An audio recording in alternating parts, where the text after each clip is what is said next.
1, and we're gone. Lovely. That should be live. It's ready. It's live.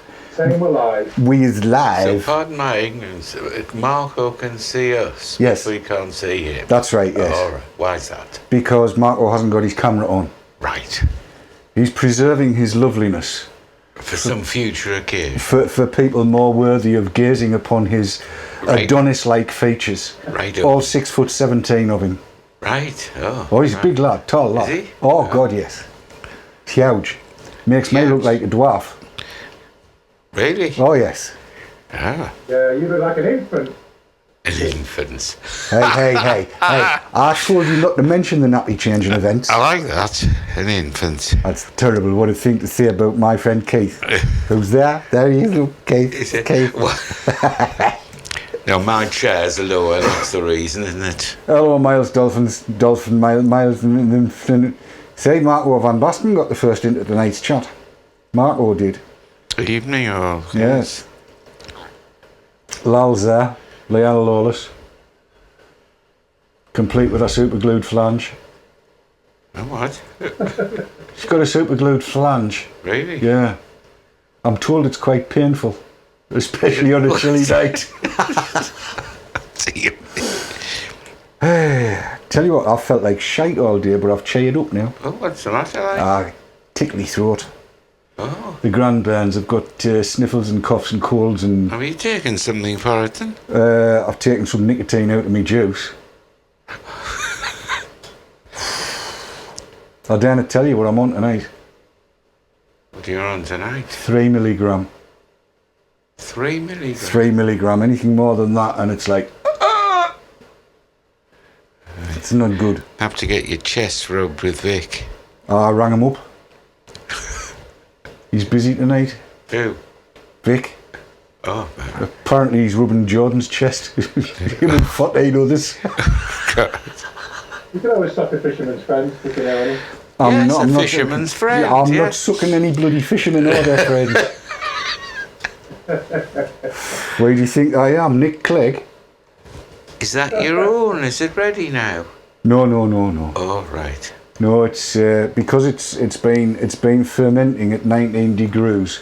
Needs another week, and I need some more bottles. Who's there? Yes, Pete Collins said, ready for another hour of flange-filled frivolity. It's easy for him to say. Flange-filled frivolity. Flange-filled frivolity. You've got to be careful with that. Depends on where you put the grommet, I think. On the giggle pin. 10 minutes. How many? Did you say 10? Hello? It's Marco. He's muted this and he's looking at that. Certainly has an intellectual look about him. It's having 2 televisions for glasses on. Yeah, your signal's all over the place on this. Oh, on Skype. No, I can hear you. Oh, that's alright then. It's just you keep going all garlicky on me, all garlicky. Well, the garlic I can understand. Breaking up. Yeah, the garlic I can understand because that was tea time. It's got to be careful to how you blow your nose. The stream to YouTube is fine. Just how Skype difficulty. Kind of figures, doesn't it? It says I am going to show the world. What number is it? 5. That's what we say there, look. The red button there. We don't press that, not yet. And that's what's going out. And it says there, look, the health is good. Who knew? Yeah, that's all good. Yeah, the picture's fine on the actual stream. It's just how Skype is a bit broken. Yeah. Oh, God. You're not supposed to cough on here. He's got a cold on the chest, man. I cannot help it. It's not my fault. I didn't do it. I wasn't there. Nobody saw it. Nobody filmed it. Oh, shit, they did. Well, don't pass it on. Would I? It was a present to me. I like to share things. And I've got stereo camera tonight. Look, ding ding ding ding ding ding ding ding ding ding ding ding. Well, that looks very clever. Oh yes. When that bit gets through, Marco, watch your eyeballs. It'll blow them out. Bladdermoot. Blow them out, son. You won't understand that. They'll go and tap your lappy. Round and round the rockstone again.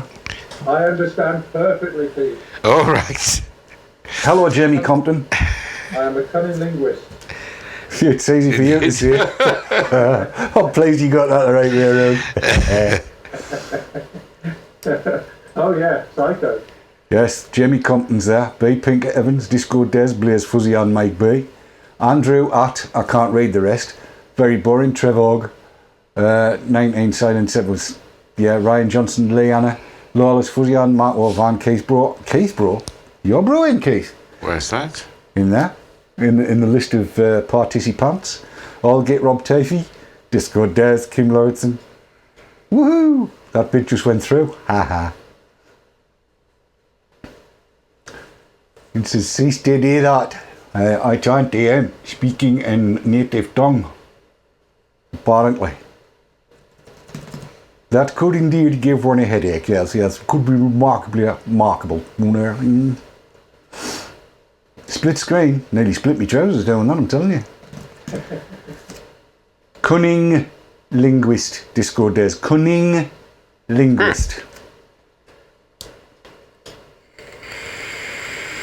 Yeah.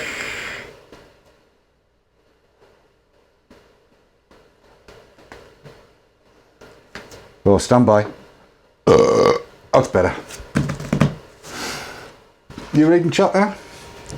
Yes. Has anybody said anything to make you laugh yet? No, I'm sure they will. not yet.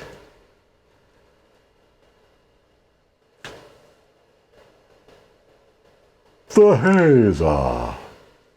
6 minutes. 6 minutes to 30 seconds too. Because I'm easy confused, you know. Are you? Yes. Evening, David Luckhurst. How are you doing, sir? You fitting well and stuff like that, I hope? Walking about and breathing?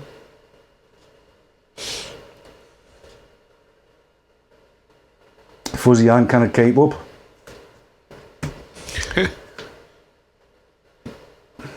I'm going to do that thing again just to upset people, because I can.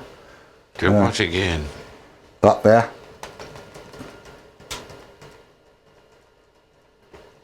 Give them a headache.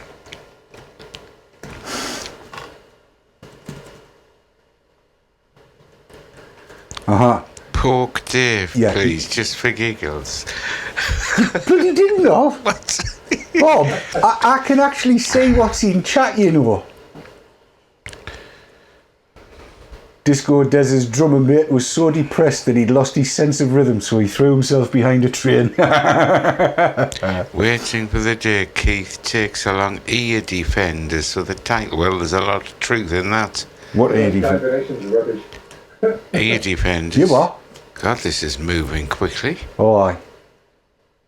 Becky can never keep up with chat, she's just said so.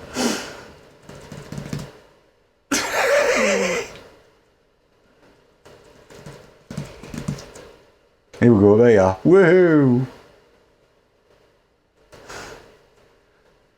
I'm impressed that the stream keeps up in that. Yes. Yes, Jamie, I think Jamie's at the beginning of the stream. Yes, it is a big drop in Nick. I've got a really, really sore throat. It's pony. No. Horse. It's Horse? Oh, it's tickling, man, seriously. It's like somebody shoved a feather down and keeps tickling your clack. Well, keep drinking. I'm going to, don't you worry. I know what I'll be like by the end of the show. Oh, look, there you go.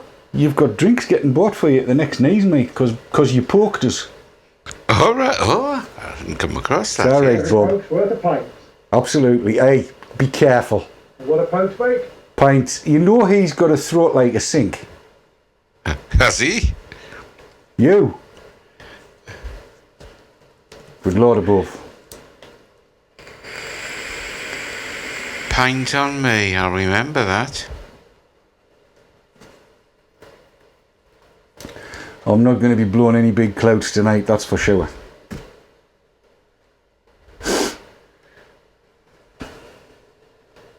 Run about Nick Clegg now. Oh, well, I'm not saying anything for the moment. What's this? Captain Scarlet, dum. DD has all Tesco lasagna in his throat. I wish it was just that, VB. Tesco lasagna? No, the drink is fine. That's pear cider, but it's French, the cidre. Pear cidre. No Trevor G. No more pints for Keith.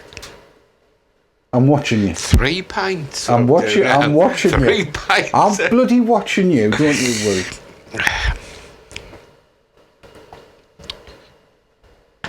I'm losing you, Dave, on the Skype. Are you?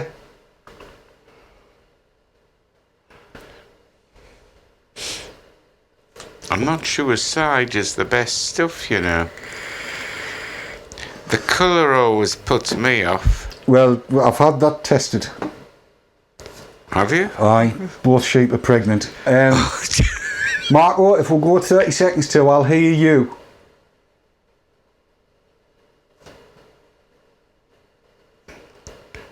Yes, you see somebody else saying you need Vic on your chest. Oh. I've lost Marco. Bugger. Are we back, Marco? Yeah, you're back. Don't know what that was. Don't know. I'm basically it keeps going from white to yellow to red for you, and then he just garbling. I couldn't hear anything. Right. Right, so you've got about 45 seconds. Yeah, that's cool.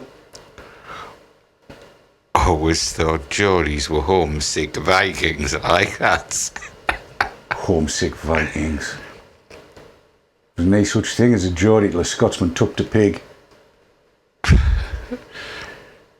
GG looks hassled. I am.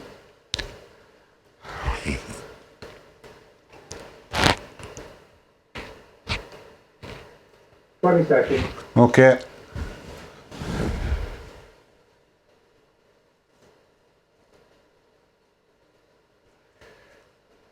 10, 9, 8, 7, 6, 5, 4, 3, 2, 1. Off you go.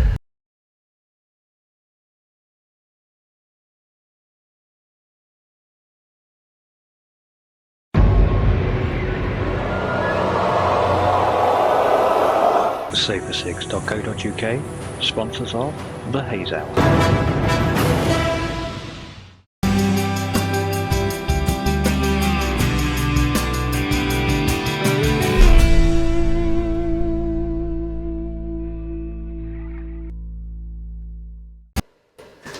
Well, hello. Hey, it's Thursday again. Again? It is. Yes. I know, and I know we've been talking to chat, and we've got all kinds of things to talk about tonight. But it's Thursday night. It is the 12th of March. March.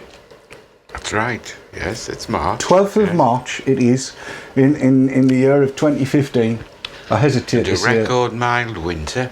Is it? Mm-hmm. Bloody card out this morning. Ah, but look at the sun we had over the weekend, earlier in the week. Did we? Yes. Oh, I must have been in bed, which is the way it goes. There's, yes, we are getting better at this. Mild Dolphins in chat said we're getting better at this time and lark because I think it'll have gone into live exactly on 9 o'clock. Very impressive. If Marco's got it bang on. It's the technology, isn't it? Well, it's the ability to count. I think that always helps. It does. It does, without any shadow of a doubt. Right, look, shall I tell everybody what's going on tonight? I think so. We're going to have Including me. Do you not know? No. No, because I didn't tell you, did I? Yeah, well, there you are. We're going to have a quick look at some of the news headlines, because I like this. I think it's a good idea to have a look at the news headlines. So we're going to have a look at the news headlines, and there's some crackers kicking about. And I don't know whether everybody's aware, but one of the barometers of e-cig regulation worldwide is New Zealand. Oh. You've got Australia right beside it, that are a set of... You know your geography. Indeed, yes, it's down in the antipodes. Yes. And you've got UK, which apparently is quite permissive. Who knew? Permissive. You've got America that apparently is all over the place because there's 50 states or however many it is, and they're all very different from each other. You've got California at one end being all doom and gloom and despondency and crap all looks. So New Zealand is kind of seems to follow the science. So we've got a keynote from the e-cigs symposium that was held overnight last night. In New Zealand? In New Zealand. And it's, I'll tell you more Not about often one. that New Zealand hits the headlines. Well, you see, this is the barometer. Right. I'll explain more when we get there. And if we have time, I'm going to look at something that's a little bit gimmicky. It's a bit off the wall. It's not normal. I haven't seen it before, but if we get there, we'll have a look at that. Not this, the top bit, which is quite unusual. It's called a revolver. I didn't know. That's for after the tittles. Right. That's for after the tittles. My goodness, you say I should never let Keith say what we're going to do before we're going to do it. I wasn't going to say anything. I wouldn't take any chance. So yes, shall we do the intro and do the tittles and Yeah. stuff like that? And we say, hello, Hello. good evening, Good evening. and welcome to the Haze Haze Hour. Hour. It's all good. Click.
Well, and there we are, we're back in the room, and Keith is, as you've probably gathered, Keith is reading chat, live chat, on his iPad. If you want to get shot of it, just tap somewhere else, and then it goes.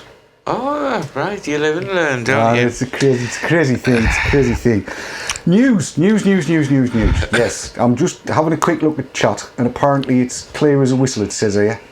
And a what? So only a few of us can hear what sounds like rain on a conservatory roof, I think B. Pinker Evan means. I'm not seeing any, and my mates are not telling me anything. And the only whistle that Miles Dolphins can hear is from DD's lungs, which is fine. Right, shall we do the news? Yes. Let us do the news, because I think this is quite funny. You know the Lib Dem leader? Yes. You know he's a smoker, or he was? No, I didn't. You didn't, did you not? In fact, I was quite shocked. Were you? I was, yes. Well, there's a fair few of Yes. them down there smoke like. You know, the sort of Green Welly Brigade. I mean, you know, keep pollution away and all this sort of thing. Yeah, they're all I out. just- They're all out the back of the Houses of Parliament, sucking their number 6s and Regals down. I never knew he was a smoker. Well, you now know.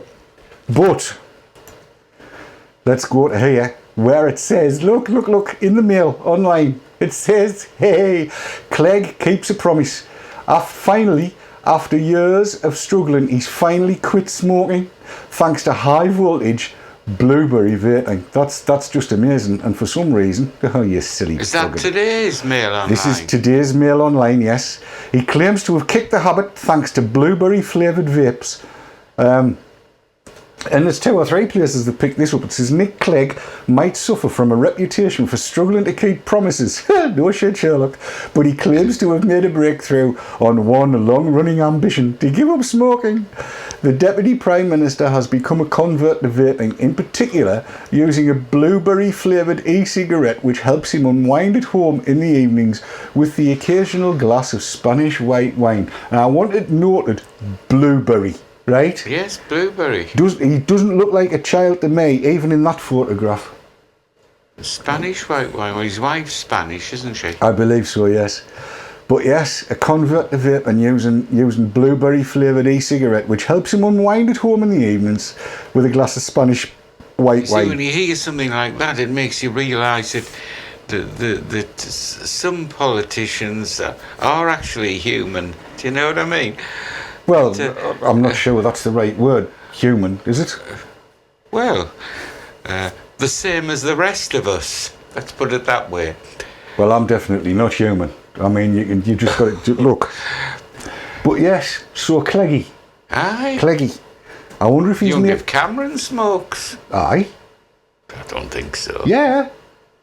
I don't think so. Yes, Cameron has had the odd fag. Oh. I'm sure he has. Chat will tell us. All right. Yes, Leanna Lawler says Clegg should like orange. Run up to the election, it says here, can DD get Clegg on the show? He did the last leg after all. Shall we try for that? Yes. Well, I'm down there next Wednesday and Thursday in London, so I shall see. I shall make a request and see whether Nick Clegg would come on the show, because that would be fantabulous. Because I want to see what it is he's got. Apparently it's a variable voltage jobby with a refillable tank. Everything that's going to get banned on May the 20th of next year. Everything that will be taken off the market if the TPD is successful. There you go. Well, you live and learn. Yes. There's all kinds of innuendo going on in chat, but it's not sexual innuendo. Well, Clegg was spotted vaping liberally. Oh, who said that? Spiritus Vapes, Blueberry is the next best option for him after he failed to find a limp-wristed, promise-breaking, corrupt coward flavour. Rob Tyfey's come back and said, yes, Cameron had the odd faggot eaten. Yes, he went to public school. Of course he's had fags. But did he smoke? Well, I don't know. If there wasn't enough lubrication, he might have done. He might not have looked. Did he smoke fat looks? Whoa, whoa, whoa, whoa, whoa. And somebody has just put the picture in my head of Nick Clegg. It's Monster Rob has just put the picture in my head of Clegg cloud chasing at the House of Commons. Yes. That would be, yeah. Becky, you are right. It would be great to get him on and talk TPD. It would, wouldn't it? I shall make the overtures. If not, I could pop into Sheffield on the way down and pop into his constituency office. Now, strangely enough, both of my sisters-in-law and brothers-in-law are down in that area. Oh, of course they are, in yes. Sheffield. It's where my darling wife is from. So that nearly makes us constituents. So I might just have a pop down and see if we can get there. Pete Collins has said, I wonder if he knows about the TPD. It's a good question. It is a very good question. There are no humans in Westminster, well, says Kizzy. Yes, well, you know, you could be right, Kizzy. You could be right. Well, let's oh no, I've got to be careful how I say this. Let's leave Nick Clegg to one side at the moment. As may happen in May, we just don't know. Somebody did ask in that piece, in one of the mail pieces, where it said readers were asking questions, and it said, what job are you going to do when you lose your seat in May? Yes, well, I'm hoping he's going to be at the All-Party Parliamentary Group on e-cigs. Who? Cleggy. Okay. I've messaged him Well, and you asked see, him to it's go. funny, I was talking to your wife about that just the other day, Were because you? I was trying to get her to identify his constituency, and she thinks he'll still get in. Does she? Yes. Yeah, well, he's leader of the party. Apparently it's a posh part of Sheffield. Beechif. What do they call it? Sheffield Hallam? Sheffield Hallam, yeah, Hallam. it's the Beechif area. Or Beauchief as it's So is it a posh area? Oh my God, yes, marvellous, lovely, great big houses, yes. It is Yes. quite posh, yes. Not his flat, like, I'm told his flat's a dump, but there you go. Oh, right. Yes, tweeting the TW legal challenge, Pete Collins said, that's a good one. And maybe Cleggy will be in the next VIP ad. Look, that's going to go on for ages. Let's leave Cleggy to one side just for the moment and go to Canada. Canada now. Canada now. Right. Canada. I'm telling you, we're going all around the world tonight. We're absolutely going all around the world. Canada. Let's go to Canada. Canada. There you go. Right. This is from the House of Commons, Chambre des Communes in Canada. Canada, vaping towards a regulatory framework for e-cigarettes, and you may not have seen this. It's the report of the Standing Committee on Health. Now, if I start scrolling down through What's that name? Ben Lobb. Ben Lobb. Don't go there, Keith. We're off camera, so you can sign all you like, but no, we're not going to mention semis or anything. Hey? Right. All I was going to say was there's a shed load of verbiage. Marco has the link for this and he'll be dropping it in chat, I believe, if he hasn't already. There's shed loads, and I've been clever, and I'm going to click a link, dink, and go to the list of recommendations that this particular august body came up with. And it says recommendation 1, that the Government of Canada financially support research through existing channels, and that these funds be allocated to independent research on the health effects of electronic cigarettes and related devices and their impact on the uptake of nicotine products by youth and on other tobacco control efforts. Tick. I'm giving that a tick. Right? Recommendation 2, that the Government of Canada work with all affected stakeholders to establish a new legislative framework under the Tobacco Act, new legislation or other relevant statutes for regulating electronic cigarettes and related devices. In other words, bespoke regulation for e-cigs. So I'm giving that a little tick. That they consult with the public, provinces and territories and stakeholders with respect to the regulation of electronic cigarettes with a view to protecting the health of Canadians. Again, nothing about us without us. I'm giving that a tick. Again, that they work with all affected stakeholders, blah, blah, blah. This first part of the paragraph comes in everything after this. And that this new framework address both electronic cigarettes that contain nicotine and other substances and electronic cigarettes that do not contain nicotine. In other words, it's not just nicotine containing e-cigs that they're worried about. That's neither a tick nor a cross. Yeah. That the government work with all blah blah for regulating electronic cigarettes and related devices, and that this new framework require that electronic cigarettes be visually distinct from other tobacco products. Now we go live, and I don't know quite how I feel about that, because everything I've got and everything you've got, and I would think everything that everybody in chat's got, is visually distinct from other tobacco products. That does not look like an Embassy Regal. No. Or a John Player Special. I suppose you could describe the sort of entry stuff into a cigarettes. Yes, as being looking like cigarettes. I think this is clever. I think that's a clever little piece. Let me go back to it. Where it says that this new framework require that electronic cigarettes be visually distinct from other tobacco products. I think they know that the only people putting those out now, these days, are the tobacco companies. Yes. And they don't want cigarettes. They want to stop people from being confused. And that's probably not a bad thing. Let's go to recommendation 6. There's shed loads of these, by the way. That the Government of Canada, blah, blah, blah, blah, blah. This new framework established maximum levels of nicotine contained in electronic cigarette, liquid or vapour. That is not our tick. I do not like that. No limits. No limits. That's not right. Recommendation 7. That the Government of Canada work with all affected, blah, blah, blah, blah, blah. Where is it? That this new framework established standards relating to the safety of all components of electronic cigarettes, and also require manufacturers and importers of electronic cigarettes to disclose information relating to ingredients. Yes, I don't have a problem with that. That's reasonable. Nothing wrong with that. And the IEEE stuff that Richard Pruin's doing will go a long way towards setting the standards for the batteries and the battery safety and the safety of tanks and what have you.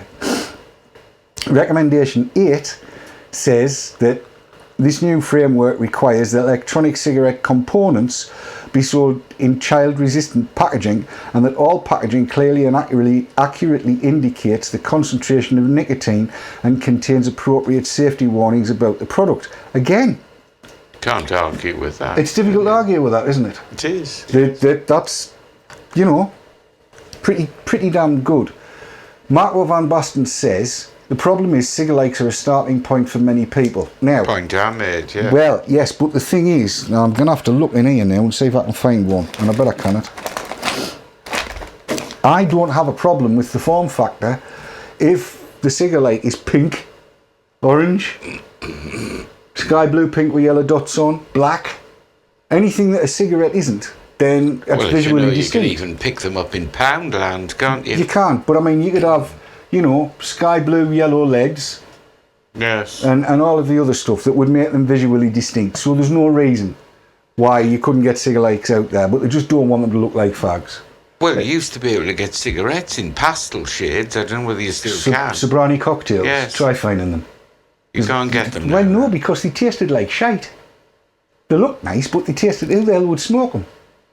Other than... Oh, I remember as a boy trying them out. I did as a teenager. I thought it was going to get us all the girls. Instead, there was other boys flocking So you around. went back to Woodbines. Aye. As you do. Can you still get Woodbines? Nah. Haven't seen Woodbines for years. On with the plot. Sorry. It's all right. Recommendation 9. That was it. We did. This new framework prohibits electronic cigarette manufacturers from making unproven health claims. Well, they're not medicines. We're used to that. No tick, no cross. Ambivalent on that one, I am. The recommendation 10, the new framework prohibits the sale of electronic cigarettes or other electronic nicotine delivery systems to person under the age of 18. Again, we've been saying that for the last 6 years that I'm aware of. Recommendation 11, the new framework prohibits the use of electronic cigarettes and other electronic nicotine delivery systems in federally regulated public spaces. You dicks! That's dickheadish. That's dickish. That's just stupid. There is no scientific reason whatever why there should be a public space ban, federally regulated or otherwise. I don't like that bit. That's a definite cross. It's not a tick in the box. Not at all. Carry on, David. Boink. Yes. Where's the next bit? The new framework prohibits cross-branding practices which can involve tobacco industry logos being used on electronic cigarettes. Can't see anybody arguing about that. No. The new framework prohibits the use of flavourings in electronic cigarette liquids that are specifically designed to appeal to youth, such as candy flavourings. Nick Clegg, if you're watching, go to Canada and tell the government over there what you vape. Because blueberry, I believe, is a child-friendly flavour. What do you reckon? Well, I think there's a distinction between blueberry and candy flavours, which has a sort of American connotation. I mean, do teenage kids like candy? Well, candy. What do they mean by candy? Candy's dandy, but liquor's quicker. I don't know what that means. Well, what the likes of our friend SG? I wouldn't be confusing blueberry and custard or whatever as being candy flavoured, would you? Well, it's specific when they say specifically designed to appeal to youth, such as candy flavourings. That's not limited to. No. It's such as.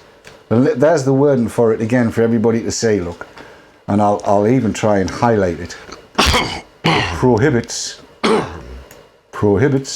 There it is. Prohibits the use of flavourings in electronic cigarette liquids that are specifically designed to appeal to youth. Can we buy candy flavourings? Well, yeah, gummy bears is the case in point. That's the one they always use, gummy bears. And if somebody comes out with a Mars bar flavour, that apparently is for children. If it was Kinder Surprise flavour, that's definitely, you would say Kinder Surprise is for kids. Yes. Gummy bears, I mean, it's dead easy to change the names. Yes. You can have it like vampire droppings, ghoulish snot. I don't know, you can call them what you like. And the flavours will still be the same. It's just the names they get worried about.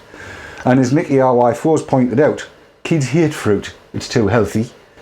But you see, anyway, either way, whichever way you slice it, that's not good. I want to get this finished quickly because we've got a lot to get through. Where are we at? That's it. That's the last one. That's the last of the recommendations. So Quite a lot of those are quite reasonable. there's some reasonable stuff there, yes, but there's some utter crud there as well. It needs to be fought. It needs to be battled. I think Canada is likely to need some help. But what I am going to say is that at least looks as though they've given it some thought. Yes.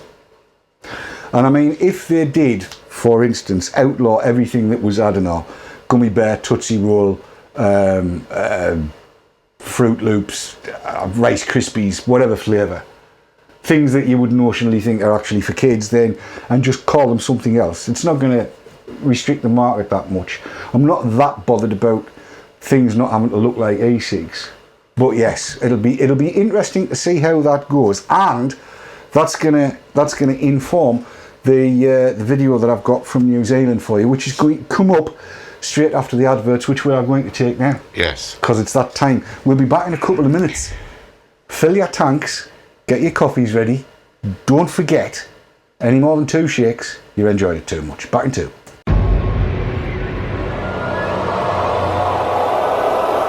saveecigs.co.uk sponsors of the Haze Hour.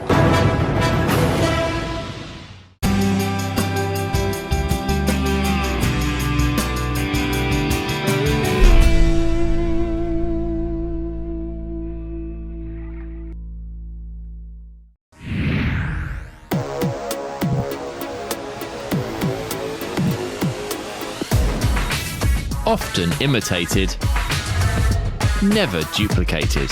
Award-winning service and products from cloud9vaping.co.uk. Vapors, Dripper just got 40% bigger. So if you love discovering new e-liquids, tell Dripper what flavours you like and we'll send you 70ml of juice and at least 5 flavours. With a money-back guarantee and free delivery anywhere in Europe, dripper.co.uk.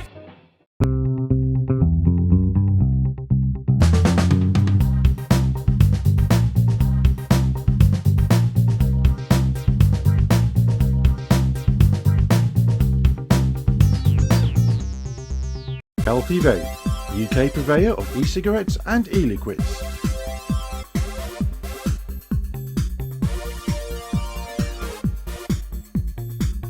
Proud sponsors of vaping entertainment on Vapor Trails TV.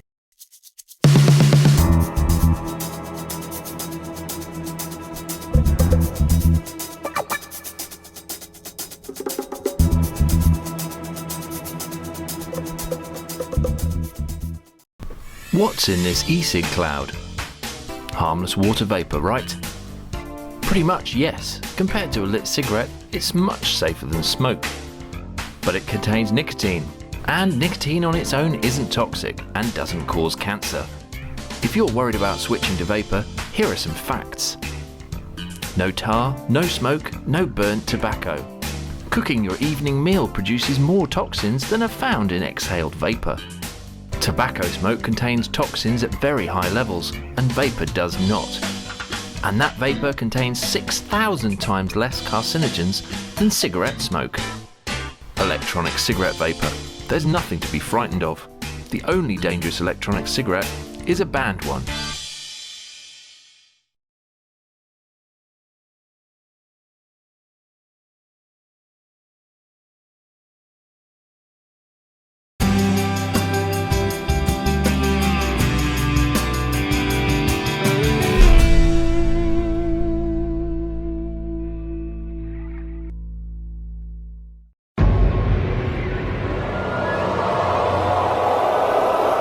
saveecigs.co.uk sponsors of the Haze Hour. Here we go, we're back in. We're back in, Keith. Right. Back in the room. Welcome back to the Haze Hour here on Thursday Everybody the has a 12th. view on this, I see. Oh yes, flavour. Look, one of the most important parts of the whole vaping experience is flavours. That's absolutely the case, and I think most people know I tend to use only ethyl maltol in the juice that I vape. And there's a good reason for that. I never used to taste me fags. I only ever tasted a fag when I changed brands. So if I'd gone from Regal to Marlboro, for argument's sake, I would taste the Marlboro and go, oh, lovely. But a week later, it just tasted like a Regal, which tasted like a number 6, which tasted like a Woodbines, which tasted like everything else, because I just didn't taste anything. And I came to the conclusion I couldn't be bothered swapping about with flavours all that much. So I've settled on ethyl maltol, with the exception of today, and if we get time you'll see why. I'm making no promises. But flavours are the most important part. And in actual fact, it turns out, or it seems to me that it's turned out, that the nut... You know, I said right at the top of the show, we're going to be looking at what's been going on in New Zealand. Yes. In terms... Oh, pardon me. There's a little bit of... That was cider flavour. New Zealand to me appears to be the barometer for what the state of the debate is about e-cigs. Australia isn't, because you've got the likes of Mike Daub and Simon Chapman over there grabbing all the headlines. The UK isn't, because again you've got not sensible headlines. New Zealand, however, they seem to be a very, very balanced people. And what happened overnight, last night, was that there was an e-cig symposium, right? And here it is: Electronic Cigarettes, Opportunity or Threat. And this was the programme of what they were going through. And you'll see there the name of Wayne Hall. We know what tobacco harm reduction and e-cigarettes are, and really what the current trends in use in New Zealand probably doesn't interest everybody that much. However, the ethical issues on e-cigarette policy and regulation, that's the bit that I spent a while pulling down and putting together and editing together for you to have a look at, because I got the impression that Wayne Hall, who I've read during the course of today a lot of what he's done, he seems to be a fabulously balanced academic. He's got letters after his name would make a King's Cross train look short. This guy is a clever bloke, and the ethical issues on e-cigarette policy and regulation, I think, was being delivered for the ears of regulators everywhere, including, and definitely not just limited to, the World Health Organization, to people like Mike Daub, to people like Glance, McKee, and all the rest of them. And the best thing I can do, I think, is shut up and play this in. Now, it runs about 23 minutes, so sit back and enjoy. Take notes and listen. He'll tell you when it's his view. I think this is actually powerful stuff. So the common ground has been the phenomenal success in the last 30, 40 years of the tobacco control movement in Australia in increasing rates of taxation, banning promotion of these products, introducing smoke-free policies, media quit campaigns and so on, and driving smoking prevalence down now to the mid-teens from sort of 75% of Australian men in 1945 and something like 20% of Australian women. So there has been huge success here. And I think we're all agreed that the ultimate aim of tobacco control policy should be to get rid of smoking, or get its prevalence down to such a low level that it becomes a minor public health problem.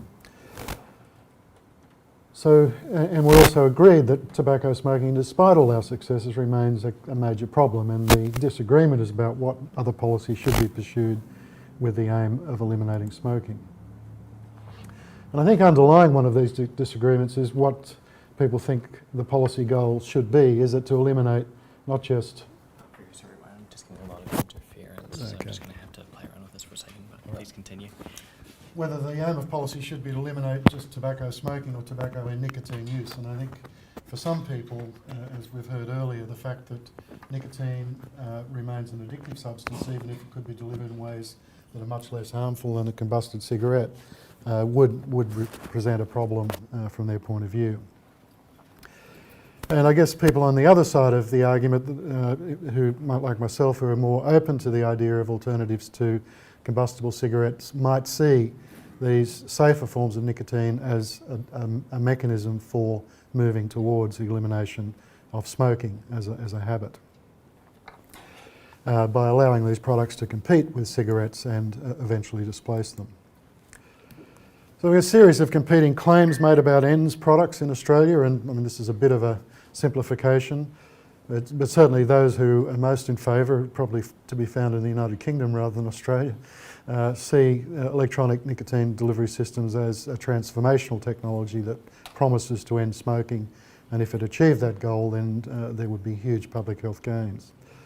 Mike Daub, who's a great one for slogans, describes the electronic cigarette as a weapon of mass distraction. He thinks it's a bit of a fad that will go away. The less attention we pay to it, the better. And in the meantime, we just restrict access to it and then focus on the main game, which in his point of view is more of the same, more plain packaging, increasing taxation, upping the restrictions on where it can be sold. I don't think he's necessarily in favour of a generational smoking ban, but there are people in the tobacco control community in Australia who are, and there are proposals for legislation in the Tasmanian Parliament at the moment. And in the US we're seeing people propose the de facto tobacco prohibition by reducing the nicotine content of cigarettes to a level that would not sustain smoking. But I think probably the dominant view is the third one, that these devices are seen as a major threat to tobacco control because they'll discourage quitting amongst current smokers by encouraging dual use. They'll renormalise smoking as a habit by increasing the visibility of a behaviour that looks a lot like smoking, and they will lead to recruitment of new smokers, particularly amongst adolescents and young adults. So clearly the transformational scenario is one that's only going to occur if we can use these devices, if not to eliminate smoking, but certainly to substantially replace smoking in a large proportion of the current adults who smoke, provided that they don't engage in dual use and provided that the number of new recruits to smoking is minimised. The other, I guess, possible offsetting harms are any undiscovered harms of long-term vaping. I mean, certainly the toxicology of content of vaping, of vapours, suggests that it has trivial amounts of the sort of carcinogens and toxicants that are found in tobacco smoke, but I guess there's always the outside possibility that there might be some undiscovered hazards that might lurk down the track after people have been using these devices for 10, 20, 30 years. I think the bigger harms are whether these might deter smokers from quitting, renormalise smoking and potentially undermine smoking bans, and as we've heard, the extent to which they might serve as a gateway to smoking amongst young people. So what's the current policy? Well, I like to say we treat electronic cigarettes in the same way as we do heroin. They're effectively banned in Australia. There's a prohibition on the sale of vaporisers that contain nicotine, and in some states, Western Australia, there's a ban on the sale of vaporisers because they look like cigarettes. You can sell cigarettes to adults, but you can't sell things that look like cigarettes to adults. That's the consequence of the use of legislation which is primarily intended to prevent people marketing tobacco-like products to children being used to prevent adults from purchasing these sorts of devices. I think that sort of policy really puts public health at serious risk of ridicule. I think it's a silly policy. We are open to the possibility that these devices may well be approved as cessation aids if they get through the pharmaceutical regulatory process, and the most likely consequence of which, as we've heard people mention earlier, is that any products that are approved are more likely to be owned by the tobacco industry than the smaller operators. So the minority view, which I've tended to support, is that we should think about ways of approving the sale of pharmaceutical nicotine products and liberalising the regulation of those products to encourage people to innovate in ways that produce products that are more attractive to smokers. And for ENDS products for cessation, I have no problem with, if people want to make therapeutic claims, then those being put through the pharmaceutical regulatory process, but I'd also want to allow the recreational use of lower risk products such as smokeless tobacco and electronic nicotine delivery systems. So what are the arguments offered for the ENDS ban? as I mentioned earlier, for some people, the fact that even if these products are as safe as their proponents claim, that wouldn't be acceptable to many people because it would be seen as perpetuating a form of addiction.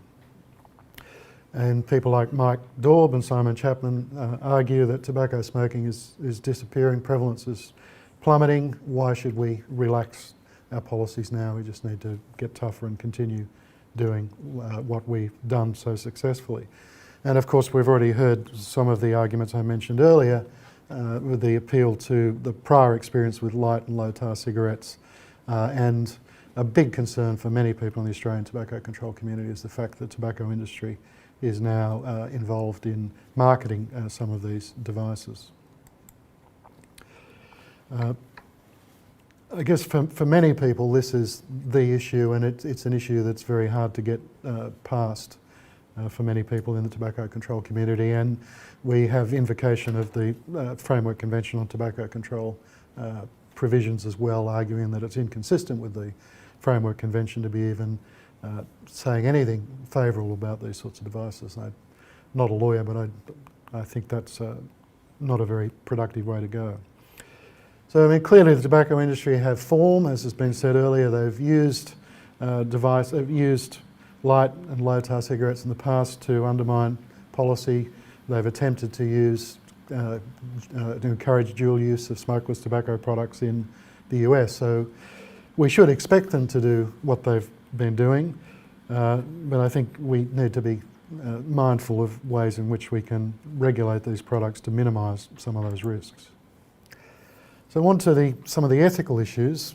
How do we go about appraising the ethics of a particular policy like that towards the regulation of electronic cigarettes? Well, philosophers and ethicists like to put up broad ethical theories, utilitarianism or consequentialism, famously that we should attempt to legislate, as Jeremy Bentham said, to ensure the greatest happiness for the greatest number, is a view is often a crude form of public health risk-benefit approach to making these sorts of decisions. And for many of us, that's a reasonable place to start, but it often conflicts, as we'll see. If we only think about the overall benefit at the population level, then we sometimes ride over the rights and benefits to individuals, in this particular case smokers, as we'll see. If we're deontologists, that is, we derive our ethical views from a set of principles and deduce the right way to behave. That might be via a theological source such as the Bible or the Quran, or it might be by appeal to natural law or social contract, or it might be by appeals to human rights and autonomy, freedom and justice. And we could certainly provide an analysis in those terms, but it probably wouldn't resolve things because people disagree about which of those sorts of approaches is the best way to go. So what I'm doing is, what I propose to do is use a sort of a checklist that's often been used in biomedical ethics to look at issues. And that's to look at 4 principles that most of us would be prepared to give a big tick considered individually. The challenge comes in how we trade off or balance these sorts of competing principles. This comes from Beecham and Childress. It's an influential book in medical ethics. I think it's in its 9th edition at the moment. This is sort of about edition 5. And the idea is that there are 4 sorts of principles that we generally attempt to respect in dealing with others. I mean, the principles originally derived from personal care medicine, where doctors and patients interact, but they can be adapted to public health issues. Generally, we should respect the autonomy of free and informed choices made by competent adults. We generally are reluctant to override the right of adults to make informed choices in their own interests. We generally attempt to avoid doing harm, and generally we prefer to do good rather than harm. But we've also got to think about the justice or fairness, the equity consequences of particular policies, and we've already seen that raised here in the case of tobacco controllers. We'll see that there are marked social inequities in the prevalence of cigarette smoking, and we have to be mindful of the extent to which policies that might reduce prevalence in the overall population might well concentrate prevalence in the most disadvantaged groups in our community.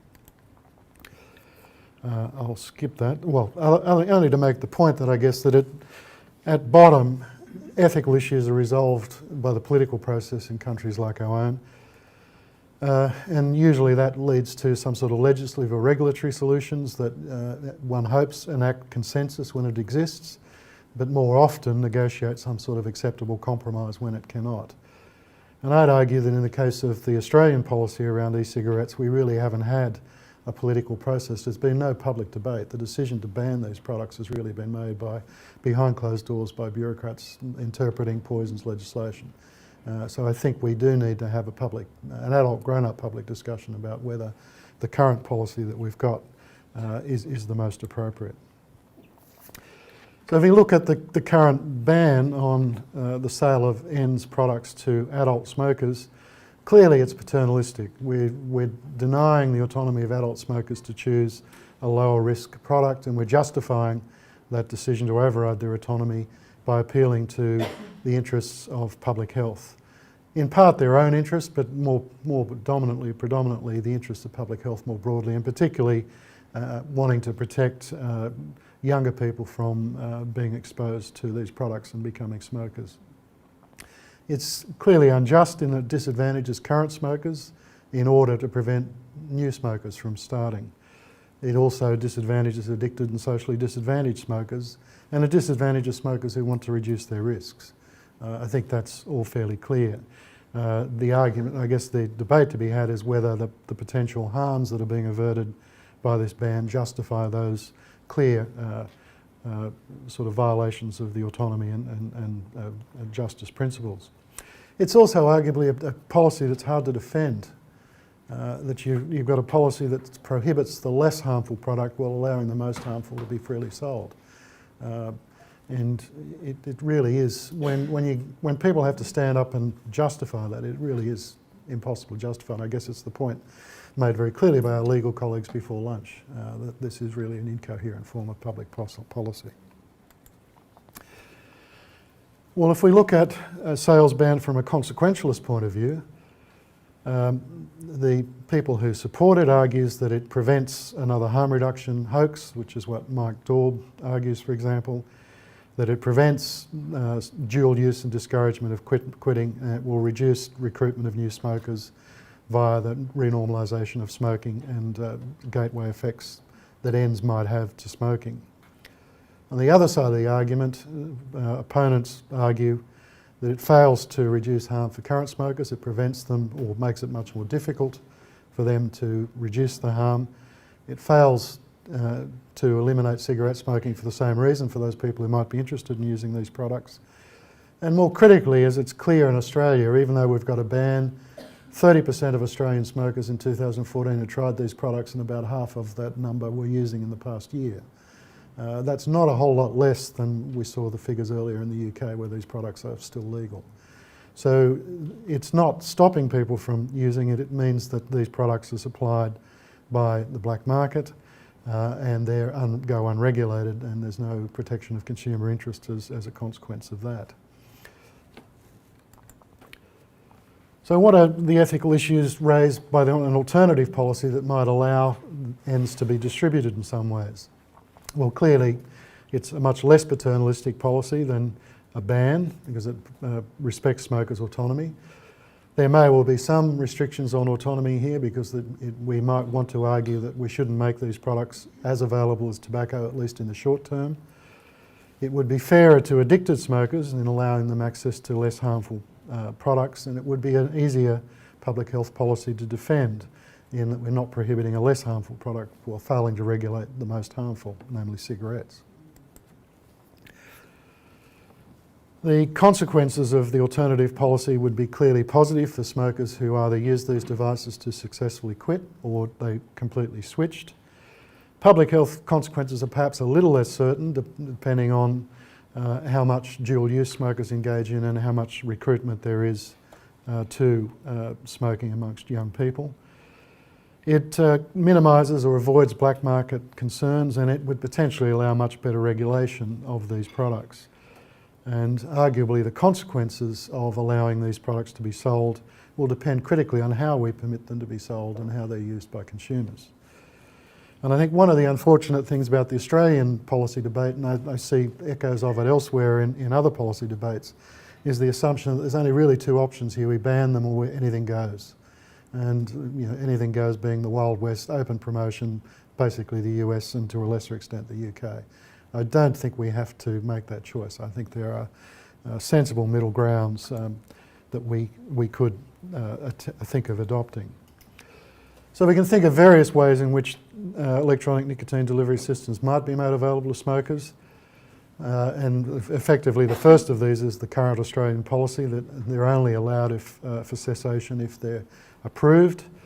And as I think is a point that's already been made more than once in this meeting, that really restricts entry to the marketplace. It really rules out a lot of the small-time operators and effectively leaves control of these products in the hands of either the tobacco industry or the pharmaceutical industry.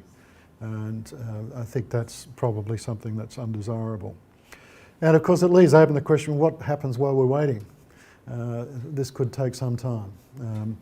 And it means that in the meantime, people either don't use them or they have to resort to the black market and break the law. I tend to favour, at least in the short term, for all the sorts of concerns that people have raised, what Mark Kleiman, a drug policy analyst from UCLA, describes as grudging tolerance. That is, we're prepared to allow people to use these devices and we allow their sale through restricted sorts of sales outlets as a pragmatic solution. And that would enable us to do the research on how people use these devices, to monitor uptake amongst young people. And it's a policy that's could be more readily reversed than, say, letting them into the marketplace and letting them go, compete directly with cigarettes from the go-get. Or we could think of three, and I think there are various ways in which we could think about these devices being allowed to operate in competition with cigarettes. There's a nice distinction that comes from a Royal College of Physicians report on tobacco harm reduction in 2008. They were talking at that point about smokeless tobacco and its competition with smoked tobacco. And they talked about levelling up or levelling down. And I think that this was raised by our legal colleagues before lunch. You can think of raising the bar for cigarettes as well, the regulation of cigarettes, and increasing their sort of regulation, or levelling down, making ends as freely available as cigarettes are now and as poorly regulated. I tend to favour the levelling down option, as we'll see. So we could think of policy moving towards more liberal access to ends in a graduated sequence.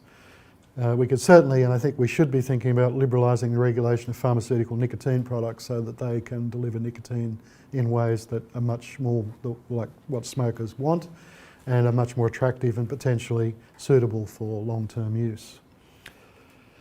And we should use taxation as an incentive, differential rates of taxation on these sort of products to encourage people to switch from the more harmful to the less harmful, and encourage competition between these products and cigarettes at point of sale.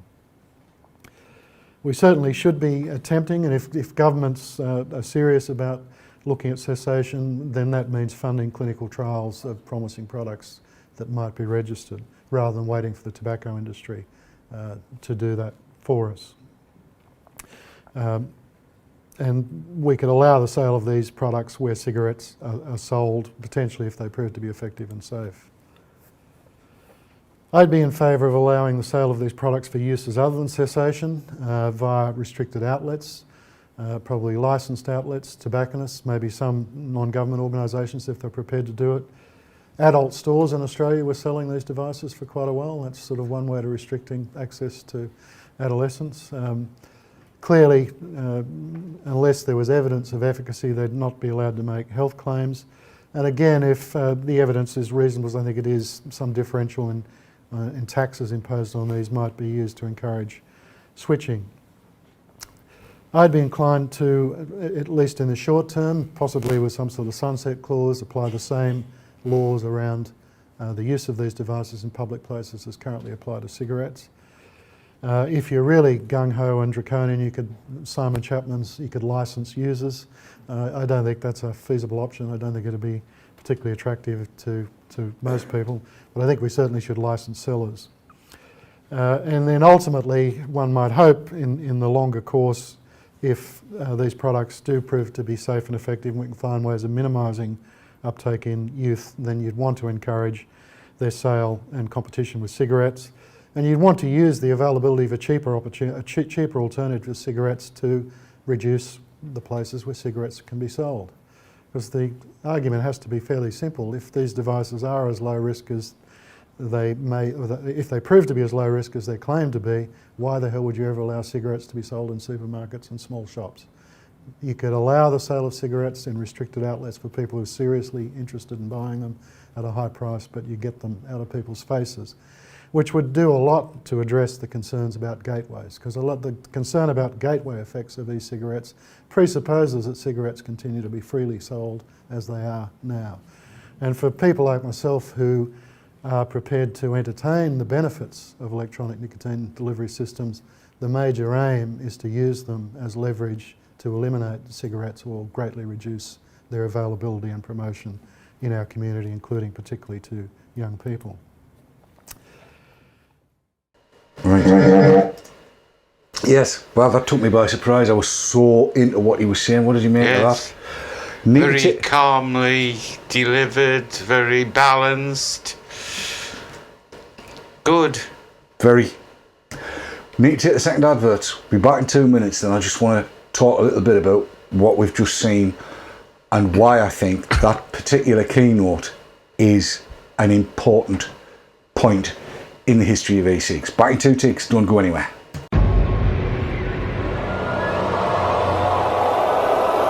SaveTheCigs.co.uk sponsors of the Haze Hour.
RY4 Radio.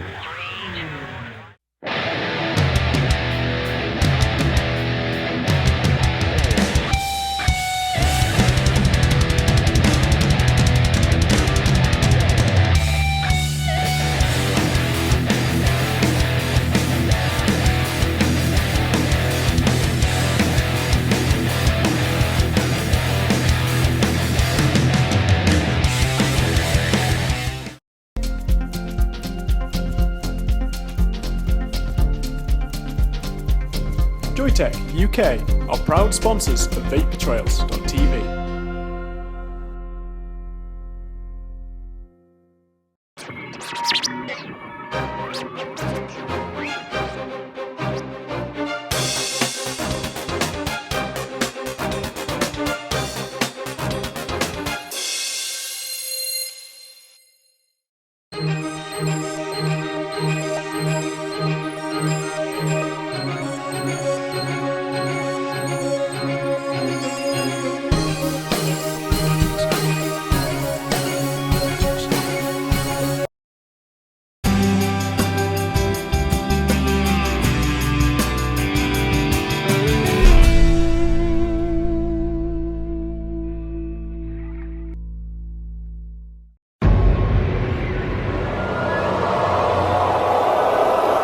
SaveTheCigs.co.uk sponsors of the Haze Hour.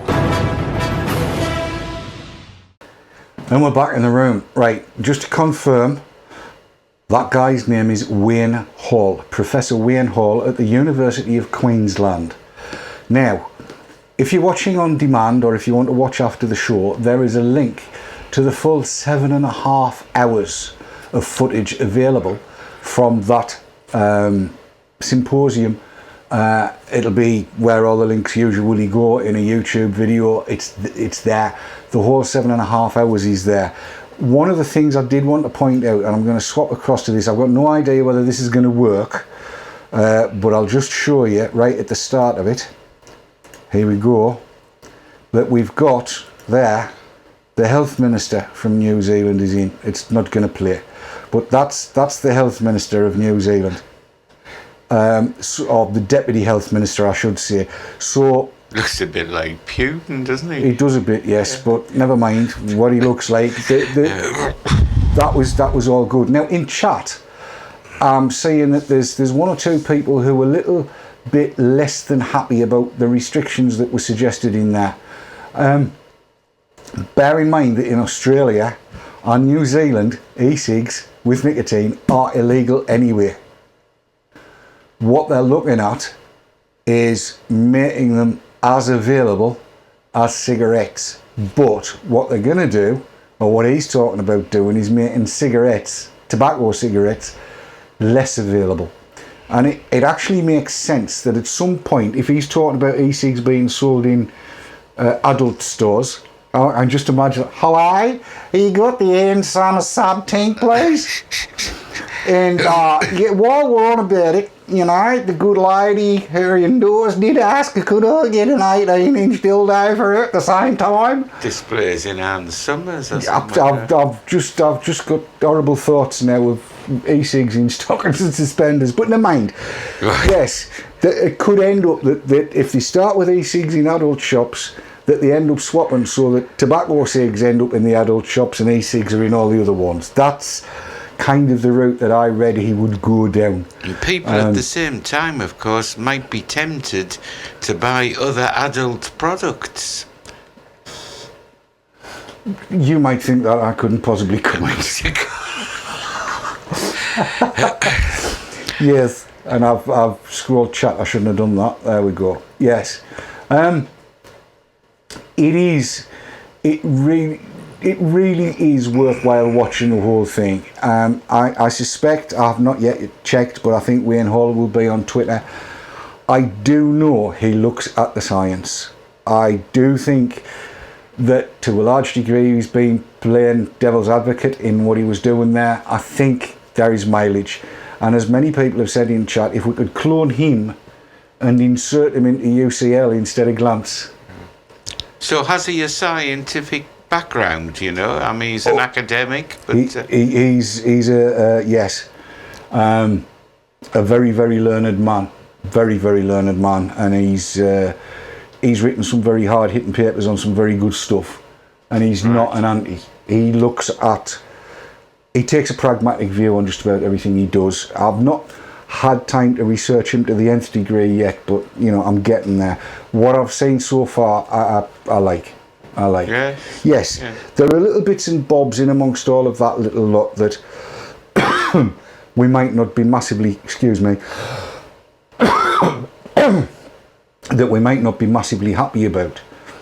But I tend to look at comparing any of this kind of stuff to what we've been lumbered with in Europe with the TPD. Yes. And everything that he came out with is still preferable to the TPD. Yes. Even what we looked at from Canada earlier on would be preferable to the TPD. I really, really hope that our European people are watching all of this and making some sense of it and understanding that when the Totally Wicked Challenge is successful and when the Move campaign has recruited 75% of medical professionals around the world, that we might get something done and get some sensible, bespoke regulation on e-cigs. I'm pleased to have been able to show you that. I'm pleased that I was able to watch a lot of it. I will be watching the full 7.5 hours. And I'm going to pull some bits out and see if I can put some highlights together for next week. And I hope that would like it. Now, I'm going to read something out that's come into chat that Mark was kindly sent me. It says, Chief Keith has said, at the end of the day, what we should all be doing is getting our heads together and coming up with ideas of how we can stop the impending TPD. It's all very well debating this here, but it doesn't really change anything, does it? We need to think about ways that we can get the attention of the mainstream media and make ourselves heard, get our side of the story over instead of all the negative stuff that gets in the papers, etc. We should be doing things that get news crews out there to cover our story. Yes, we should. And we should also be feeding the mainstream press the kind of stuff that we've just sat and watched. We, the consumers, are probably the most powerful voice in the world because there's so many of us. Let's do it all together. Like I said before, don't stock up, man up and fight. And that brings us to the end of the show. And on that bombshell... A quick ending there. We've had to, yeah. It's time. And I just threw that in because I'm with Jezza. Yeah. Could I just clarify a point that came up on chat? Yes, you can. That pint of wee is yours and not mine, because somebody asked if rather than go to the toilet I'd use the pint glass. No, it's my pear cider. There we are. Gods, I've read what you've put in chat. Seriously, have a watch through it again. The guy's batting for us. He is. Right, that's it. That's all we've got time for tonight. Thank you so much for watching. Now, I should tell you, I will not be doing Thursday night next week because I'll be in London. There'll either be a pre-record or I'll swap with somebody. But it will not be Thursday night next week that Keith and I are on.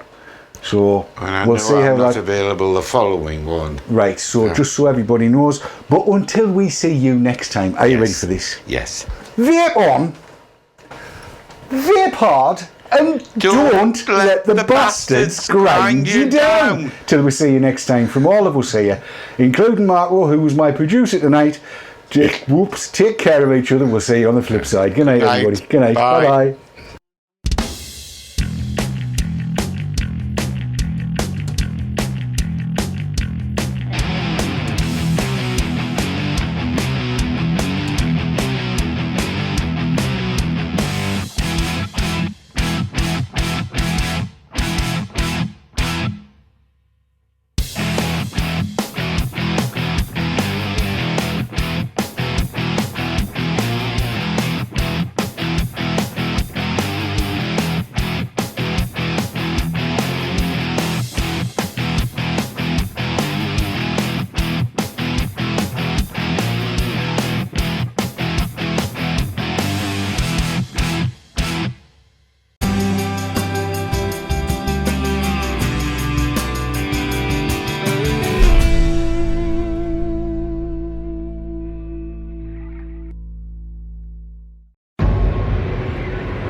SaferSigs.co.uk sponsors of the Haze Hour.